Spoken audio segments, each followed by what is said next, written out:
የታሪፍ መታገድን የተመለከቱ ዓለም አቀፍ ምላሾች። የካናዳው ጠቅላይ ሚኒስትር ካርኒ እርምጃውን አስደሳች እፎይታ ብለውታል። የአፕሪል 10 2025 ሚያዝያ 2 2017 ዓለም አቀፍ የዜና መጽሔት። የዛሬው የዕለቱ አርዕስተ ዜናዎች የኢኮኖሚ እፎይታን፣ የጂኦፖለቲካዊ ውጥረቶችንና የቀጠሉ ቀውሶችን ቅይጥ ያንጸባርቃሉ።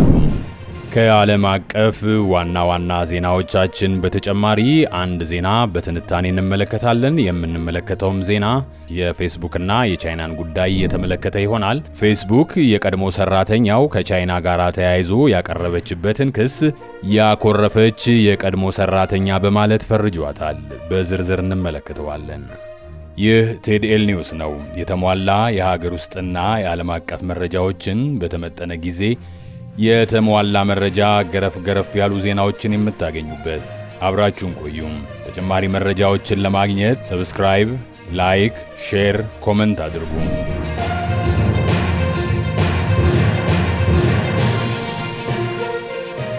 ዓለምን እየዘወሩ ያሉ ዋና ዋና ክንውኖች እነሆ። ትራምፕ የታሪፍ ጭማሪዎችን ለጊዜው ማገዳቸው የገበያ መነቃቃትን ፈጠረ። ፕሬዚዳንት ትራምፕ በአብዛኞቹ ሀገራት ላይ ያነጣጠሩትን ከፍተኛ የታሪፍ ጭማሪዎች ተግባራዊ ካደረጉ ከሰዓታት በኋላ ለ90 ቀናት እንደሚያግዷቸው አስታውቀዋል። በገንዘብ ሚኒስትር ስኮት ቤስትሰን እና በንግዱ መሪዎች ተጽዕኖ የተደረገበት ይህ ውሳኔ የሚከተሉትን አስተካክሏል።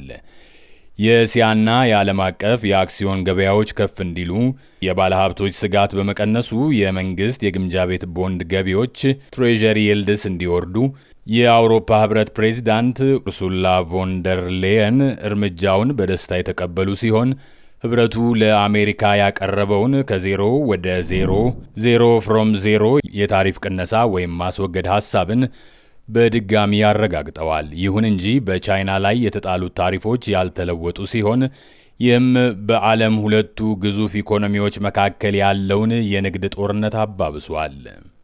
የቻይና የኢኮኖሚ ችግሮች ተባብሰዋል። የሸማቾች ዋጋ በመጋቢት ወር በድጋሚ የቀነሰ ሲሆን ይህም የቀጠለውን የዋጋ ግሽበት መቀነስ፣ ዲስኢንፍሌሽንና ደካማ ፍላጎትን ያመላክታል። የአሜሪካ ታሪፎች ተግባራዊ ሲሆኑ ቤጂንግ ፍጆታን ለማነቃቃት እየጨመረ የመጣ ጫና ገጥሟታል።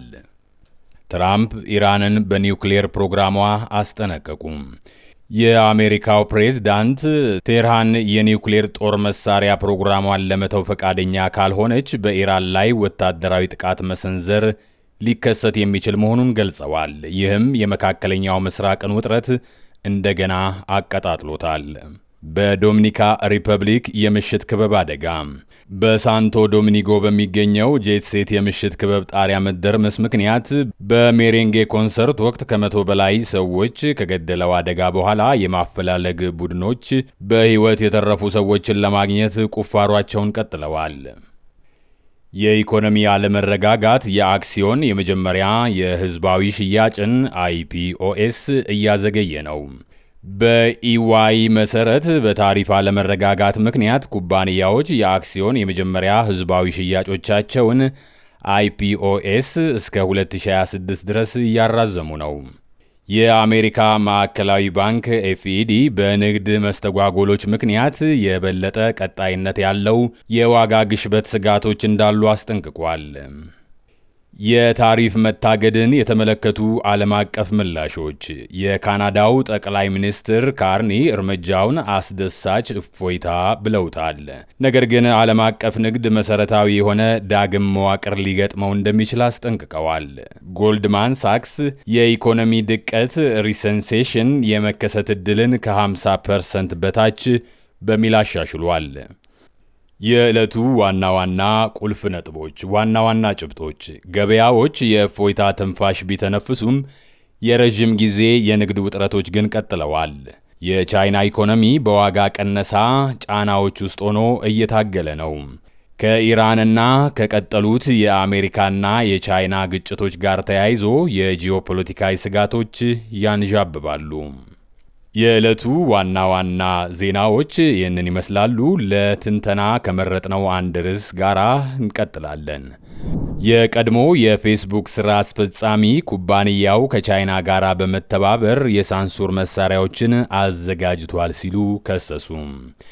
ከ2011 እስከ 2017 የፌስቡክ የዓለም አቀፍ የሕዝብ ፖሊሲ ዳይሬክተር በመሆን ያገለገሉት ሳራ ዊን ዊሊያምስ ኩባንያው ወደ ቻይና ገበያ ለመግባት ከቻይና ኮሚኒስት ፓርቲ ሲሲፒ ጋር በመተባበር የሳንሱር መሳሪያዎችን አዘጋጅቷል በማለት የውስጥ አዋቂ አቤቱታን ዊስብሎ ኮምፕሌንት ማቅረባቸው ተገለጸ።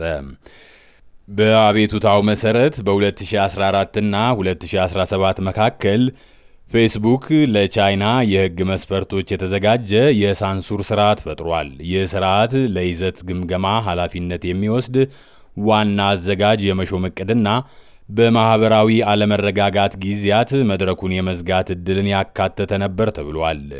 ኩባንያው በተጨማሪም እነዚህን እርምጃዎች ለማስፈጸም ቢያንስ 300 የይዘት ተቆጣጣሪዎችን ለመቅጠር አስቦ ነበር ተብሏል። በ2015 ፌስቡክ የሆንግ ኮንግ ተጠቃሚዎችን መረጃ ጨምሮ የቻይናውያን ተጠቃሚዎችን መረጃ በአካባቢው በሚገኙ ሰርቨሮች ላይ ለማከማቸት ተስማምቷል ተብሏል። ይህም ለቻይና መንግሥት ሊደርስ የሚችል የመረጃ ተደራሽነትን አመቻችቷል። በተጨማሪም ኩባንያው ከቻይና ባለሥልጣናት በደረሰበት ጫና የቻይና መንግሥት ተቃዋሚ የሆነውን የጉዎ ወንጊን አካውንት ለመገደብ ተስማምቷል በሚል ክስ ቀርቦበታል። ዊን ዊሊያምስ የኩባንያው ዋና ሥራ አስፈጻሚ ማርክ ዛከርበርግ የቻይና ባለሥልጣናትን ሞገስ ለማግኘት ያደረጉትን ጥረት የተቹ ሲሆን የኩባንያው ድርጊቶች የአሜሪካን የሀገር ደህንነትና የሥነ ምግባር መርሆችን አደጋ ላይ ጥለዋል ሲሉም ጠቁመዋል። ሜታ የፌስቡክ እናት ኩባንያ በበኩሉ እነዚህን ክሶች ውድቅ ያደረገ ሲሆን በቻይና ውስጥ አገልግሎት እንደማይሰጡ በመግለጽ ዊን ዊሊያምስን ያኮረፈች የቀድሞ ሰራተኛ በማለት ፈርጇታል። ሴናተር ጆሽ ሃውሊ ዊን ዊሊያምስ እነዚህን ክሶች በተመለከተ በሴኔት የፍትህ ንዑስ ኮሚቴ ፊት ቀርበው ምስክርነት እንደሚሰጡ አስታውቀዋል። ይሁን እንጂ ጠበቃው እንደሚሉት ሜታ በሥራ ስንብት ስምምነታቸው ውስጥ ያለውን የስም ማጥፋት ክልከላ አንቀጽ የሚያስፈጽም የአስቸኳይ የሽምግልና ውሳኔን በመጥቀስ ምስክርነታቸውን ለማገድ እየሞከረ ነው። እነዚህ ክንውኖች በቴክኖሎጂ ኩባንያዎች ዓለም አቀፍ ግንኙነቶችና በሀገር ውስጥ ደህንነት ላይ በሚኖራቸው አንድምታ ላይ የሚደረገውን ትኩረትና ምርመራ ያጠናክረዋል ተብሏል።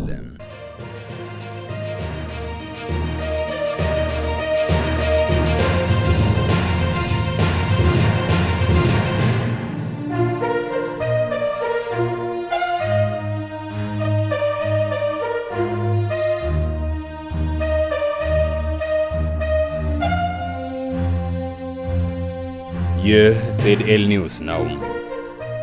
ለሰዓቱ የያዝናቸው ዓለም አቀፍ ዋና ዋና ዜናዎችና አንድ በትንታኔ የመረጥነውን ርዕስ ያቀረብንበት የዕለቱ ፕሮግራም እዚህ ላይ ይጠናቀቃል።